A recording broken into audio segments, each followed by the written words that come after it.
آپ بغداد کی کسی جگہ سے اپنے شاگردوں کے ساتھ گزر رہے تھے کہ رستے میں ایک شرابی نشے میں دھت پڑا تھا۔ اس کے کپڑے میلے تھے اور حالت بہت خستہ تھی۔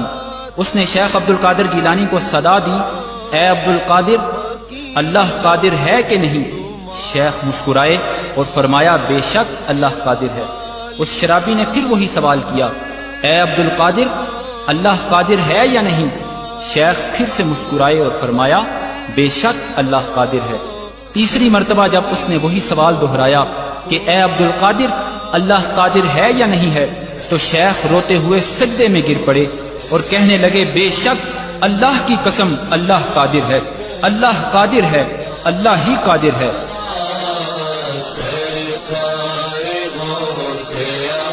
پھر انہوں نے اپنے شاگردوں کو حکم دیا کہ اس شرابی کو یہاں سے اٹھاؤ، اسے نہلاؤ اور کھانا کھلاؤ۔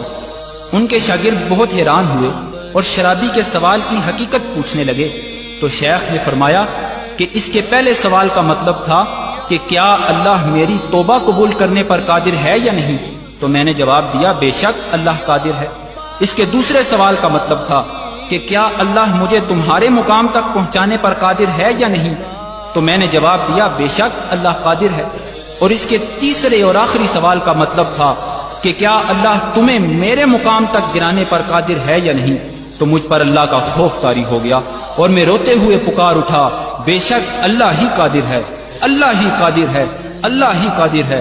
اور میں اللہ کی ہیبت کی تاب نہ لاتے ہوئے سجدے میں گر پڑا اور فریاد کی کہ اے اللہ، مجھے آفتوں سے محفوظ رکھ اور مجھے معاف فرما دے اور میرے عیبوں پر پردہ ڈالے رکھ۔ ورنہ کہے گی دنیا۔ شیخ محمد ابراہیم محمد عثمان عبدہ البرہانی فرماتے ہیں کہ جب اللہ تمہیں اپنی ہدایت کے رستے کے لیے چن لے تو یہ اس وجہ سے ہرگز نہیں ہے کہ تم میں کوئی خاص بات ہے اور نہ ہی تمہاری عبادت کی وجہ سے ہے، بلکہ یہ تو اس کی رحمت ہے جس نے تمہیں شامل کر لیا ہے۔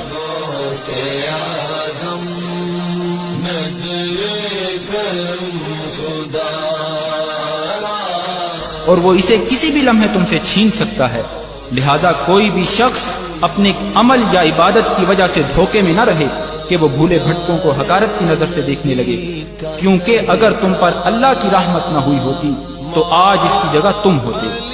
پاک ہے وہ جو حالات کو تبدیل کرتا ہے لیکن خود تبدیل نہیں ہوتا۔ ہمیشہ اللہ تعالیٰ سے ثابت قدمی کی دعا کریں اور اپنی نماز کے سجدوں میں 3 مرتبہ یہ دعا کرتے رہیں، اللہم یا مقلب القلوب ثبت قلبی علی طاعتک، اے دلوں کو پھیرنے والے میرے دل کو اپنی اطاعت پر ثابت قدم رکھ۔ کیونکہ کسی بھی قوم میں حقیقی تبدیلی تب ہی ممکن ہوتی ہے جب معاشرے کے افراد کی انفرادی اصلاح ہو جاتی ہے اور دلوں کی پاکیزگی سے قوم میں باہمی محبت اور اتحاد پیدا ہو جاتا ہے، تب ہی قوم ایک یکجا اور عظیم قوم بن کر اٹھتی ہے۔ آؤ پہلے اپنے اندر تبدیلی لائیں، آؤ محبت اور اتحاد پھیلائیں، آؤ نفرت اور تفریق مٹائیں، آؤ اسلام کو دوبارہ عظیم بنائیں۔